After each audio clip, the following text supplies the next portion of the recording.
Drama की starting में हमें सबसे पहले यिनचैंग नाम का फेमस हाई स्कूल दिखाया गया जहां सभी स्टूडेंट्स आ रहे थे एंड मोस्टली इस स्कूल में रिच स्टूडेंट्स ही पढ़ते हैं। जिसके बाद अब हम हमारी मेन फीमेल लीड को देखते हैं जिसका नाम है मूशिंग, जो कि बता रही है कि मैं एक बहुत ही गरीब फैमिली से हूँ, इसलिए क्लास में मेरा कोई भी दोस्त नहीं, जिस बात से मुझे फर्क भी नहीं पड़ता बिकॉज मैं अपना पूरा फोकस सिर्फ स्टडी पर देना चाहती हूँ ताकि मुझे स्कॉलरशिप्स मिलती रहें एंड मैं अपनी फैमिली पर स्टडी को लेकर बोझ नहीं बन पाऊँ।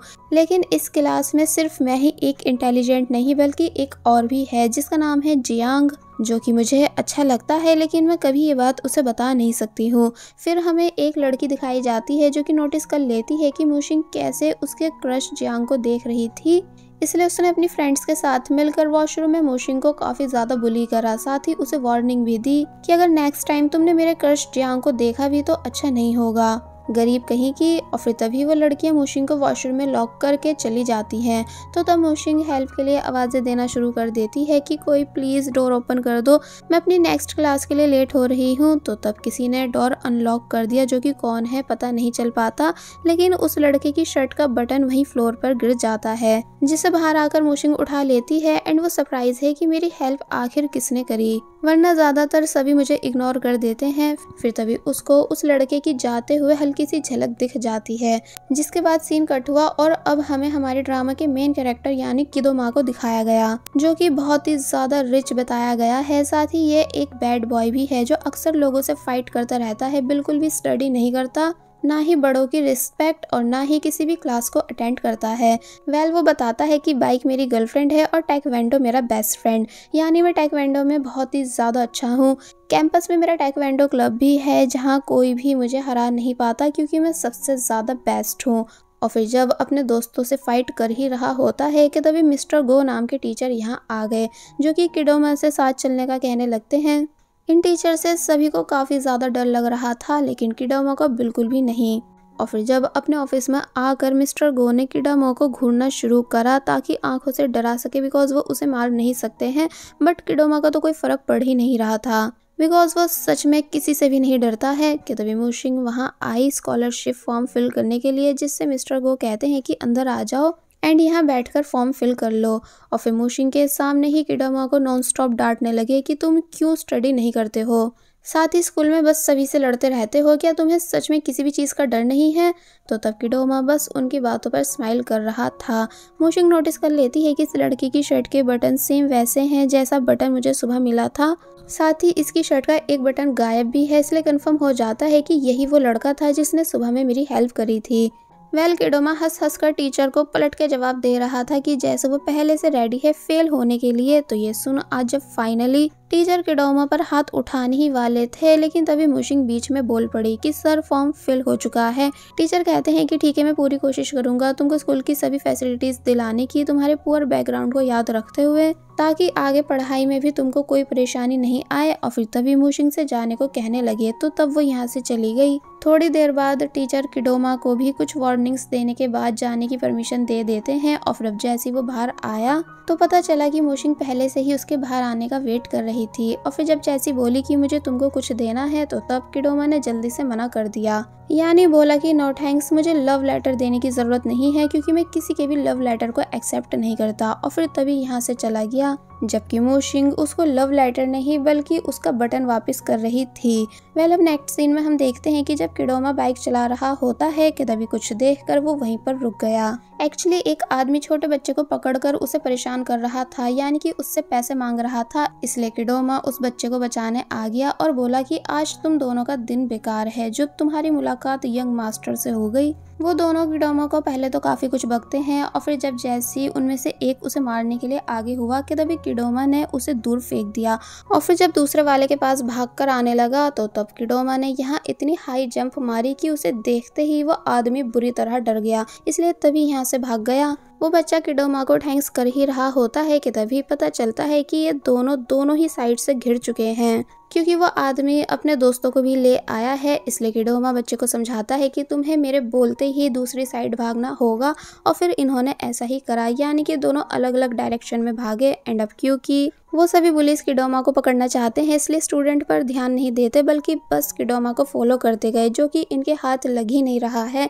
यानी कि इन सभी ने काफी कोशिश करी उसको पकड़ने की, लेकिन पकड़ नहीं पाए। फिर हम किडोमा के दो दोस्तों को देखते हैं जो कि किडोमा को भागता देख समझ जाते हैं कि ये जरूर किसी मुसीबत में है, इसलिए कहने लगे कि हम अपने भाई को प्रोटेक्ट करेंगे। लेकिन जब इन्होंने देखा कि किडोमा के पीछे कितने सारे लोग हैं, इसलिए ये देखकर वो अनजान बनने की कोशिश करने लगी, यानी कि चुपचाप यहाँ से वापस अंदर चले गए। पुलिस परेशान है कि आखिर किडोमा कहाँ गायब हो गया, इसलिए वो और आगे उसे ढूंढने निकल गए, जबकि किडोमा वहीं पर था जो कि फिश सेलर बनने की एक्टिंग कर रहा था। और फिर जब भागता हुआ वापस वहीं पर आया जहाँ उसके दोस्त थे, तो तब ये तीनों बात करने लगते हैं। दोनों दोस्त कहते हैं कि शुक्र है वो लोग हमारे सामने नहीं आए, वरना हम उन्हें छोड़ते नहीं। लेकिन जब जैसे ही वो सभी पुलिस वापस से आ गए तो ये दोनों किडोमा के पीछे छुप गए। फिर बस होना क्या था, तीनों एक साथ भागना शुरू कर देते हैं और जब भी कुछ सामान इन लोगों को रास्ते में मिल रहा था उसे ये उठा कर पुलिस पर फेंक रहे थे एंड साथ ही हैंड टू हैंड पेमेंट भी करते जा रहे थे, जितना भी कुछ इन लोगों ने नुकसान करा था। और फिर जब फिर से यहाँ से भाग गए तो तब शॉप ओनर पुलिस के बॉस को भी पकड़ लेता है और उससे भी सभी नुकसान के पैसे मांगने लगा, जो सब उसे मजबूरन देने ही पड़े। वेल अब दिखाया जाता है कि दोनों दोस्त दूसरी डायरेक्शन में भाग जाते हैं एंड किडोमा दूसरी में। इसका मतलब वो एक बार फिर अकेला पड़ चुका है और जब भाग ही रहा था कि तभी हमें सामने से मोशिंग आती हुई दिखाई गई, जो कि वो भी अचानक किडोमा को अपने सामने देखकर शॉक रह गई। फिर बस होना क्या था, दोनों की टक्कर हो जाती है एंड किडोमा डायरेक्ट पानी में जा गिरा एंड चिल्लाने लगा कि प्लीज़ कोई तो मुझे बचाओ क्योंकि मुझे स्विमिंग नहीं आती। तो तब पुलिस डर गई कि अब वो क्या करेंगे, क्योंकि उनमें से भी किसी को भी स्विमिंग नहीं आती, इसलिए तभी वो सभी यहाँ से भाग गए। तो तब मोशिंग किडोमा को बचाने जाती है, सबसे पहले इनहेलर का यूज़ करके, और फिर तभी उसने पानी में जंप मार दी। किडोमा जो कि अब नीचे डूबने लगा था, तो तब मोशिंग ने उसके पास आकर उसे पकड़ा एंड ऊपर की तरफ ले आई, यानी कि फाइनली मोशिंग ने किडोमा की जान बचा ली। इसलिए बाहर आने के बाद किडोमा मोशी को देख रहा होता है, फिर पूछता है कि तुम्हारा नाम क्या है।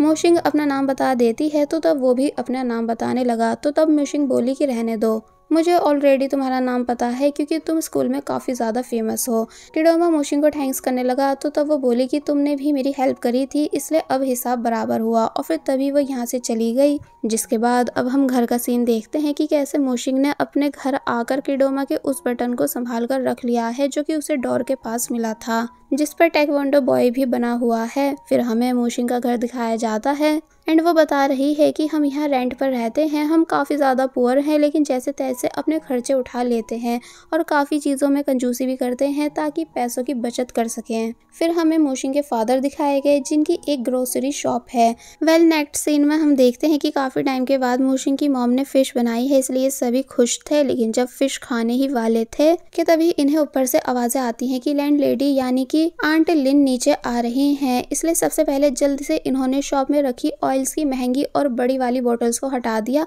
और उनकी जगह पर सस्ती और छोटी वाली बोतल्स रख दी। फिर जब आंट लिन फ्री में ऑयल मांगने आई तो तब उन्हें छोटी वाली बोतल्स रखी मिलती हैं, यानी कि वो बड़ी वाली ले नहीं पाती। और जब ज़्यादा टाइम उन्होंने नोटिस करा कि ये सब फिश खा रहे हैं तो तब बातों बातों में आगे बढ़ने लगी ताकि फिश लेकर जा सके।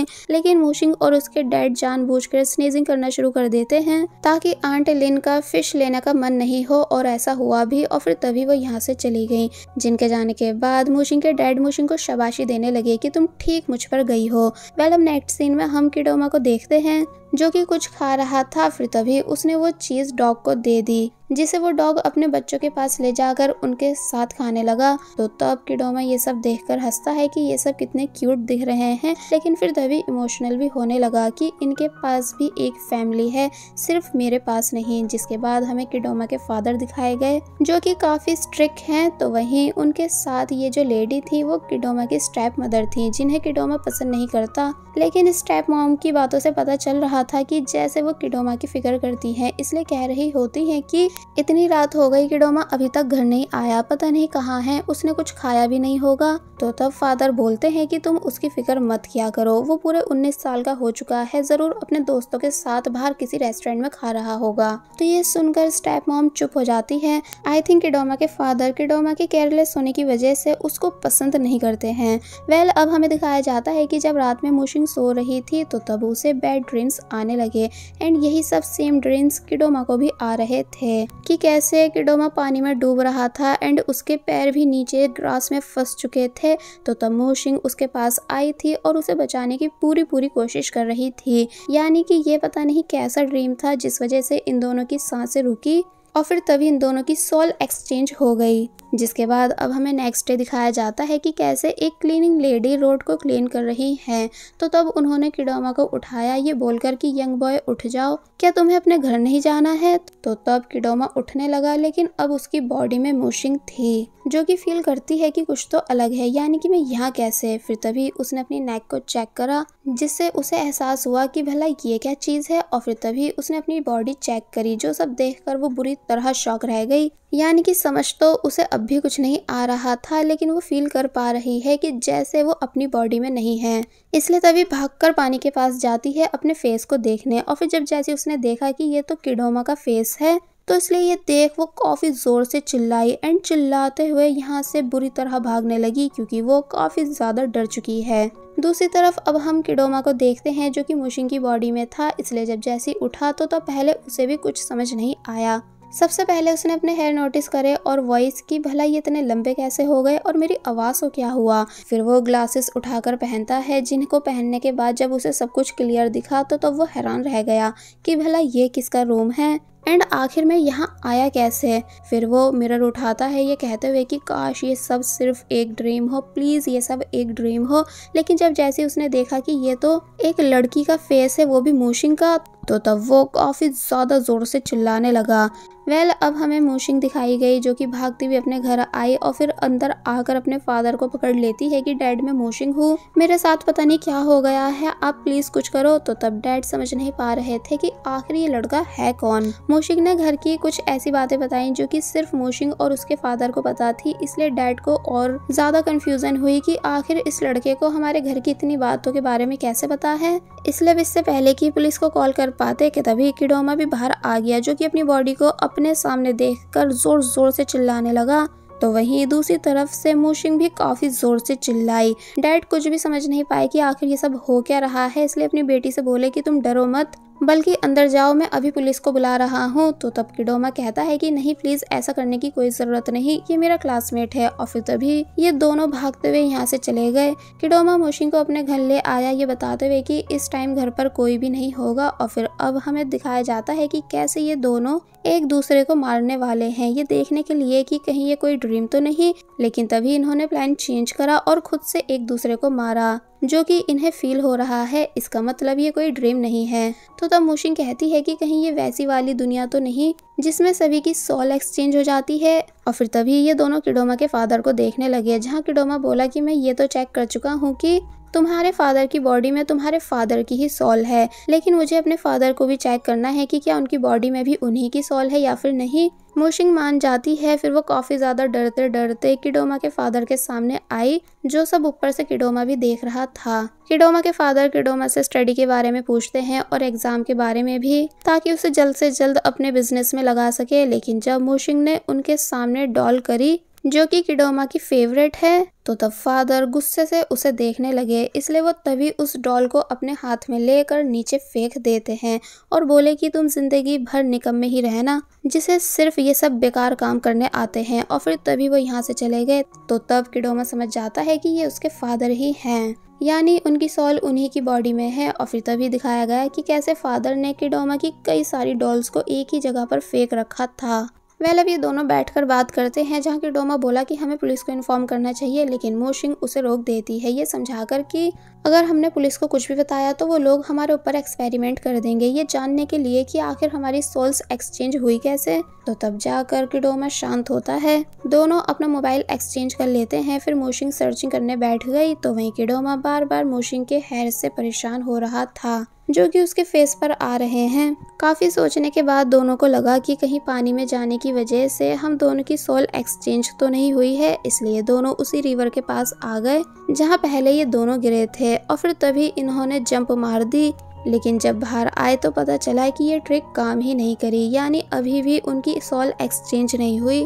इसलिए दोनों ने सोचा कि कहीं इलेक्ट्रिक शॉक के बाद तो सब ठीक नहीं होगा, जैसा मूवीज में दिखाया जाता है, इसलिए दोनों इलेक्ट्रिक शॉक लेने आ गए, लेकिन डर कर वापस चले जाते हैं कि नहीं ये एक बैड आइडिया है। फिर ये दोनों एक कन्वीनियंस स्टोर आए जहाँ पर ये दोनों छोटा सा इलेक्ट्रिक शॉक लेने के लिए रेडी हैं, जिसे भी लेने से पहले ये काफ़ी ज़्यादा डर रहे थे, लेकिन ये सब करने के बाद भी कुछ भी नहीं हुआ, यानी अभी भी इनकी सोल एक्सचेंज नहीं हुई। किडोमा मोशिंग को घूरता है और फिर तभी उसके क्लोज आने लगा उसे किस करने के लिए, क्योंकि उसने मूवी में देखा है कि ऐसे करने से भी सोल एक्सचेंज हो जाती है। लेकिन तभी मोशिंग उसे धक्का दे देती है और रोने लगी कि तुम ये मेरे साथ क्या करने वाले थे।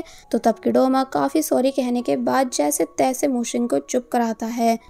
अब हमें इन दोनों को बाहर बैठे हुए दिखाया जाता है, जहाँ मोशिंग अपने डेली रूटीन के बारे में किडोमा को बता रही है कि तुम्हें ये सब करना होगा और मेरी सभी क्लासेस को भी अटेंड करना होगा। तो तब किडोमा चिढ़कर बोला कि इसका मतलब तुम मुझसे पढ़ने के लिए बोल रही हो। मोशिंग नोटिस करती है कि अरे वाह, अब तो मुझे विदाउट ग्लासेस सब कुछ दिख रहा है, इसका मतलब मेरी आईज ठीक हो चुकी हैं। तो तब किडोमा बोला कि जरा इधर देखो, यानी ग्लासेस मैंने पहन रखे हैं। और फिर समझाता है कि देखो तुम्हें ज्यादा तो कुछ नहीं करना है, पर टाइम से टेक्वांडो की क्लासेस में जरूर जाना है, वरना मैं तुम्हारे किसी भी काम को नहीं करूंगा। तो तब मोशिंग, जिसको टेक्वांडो में बिल्कुल भी इंटरेस्ट नहीं है, वो मजबूरन उन सभी क्लासेस को लेने के लिए मान जाती है। किडोमा मोशिंग की साइड से पार्ट टाइम जॉब करने के लिए रेडी नहीं हो रहा होता है, इसलिए मोशिंग काफ़ी इमोशनल होकर उससे रिक्वेस्ट करने लगी और फिर समझाती है कि देखो मेरा फैमिली बैकग्राउंड अच्छा नहीं है, इसलिए मुझे स्टडी के साथ साथ काम भी करना ही होगा, तुम प्लीज़ बात को समझो।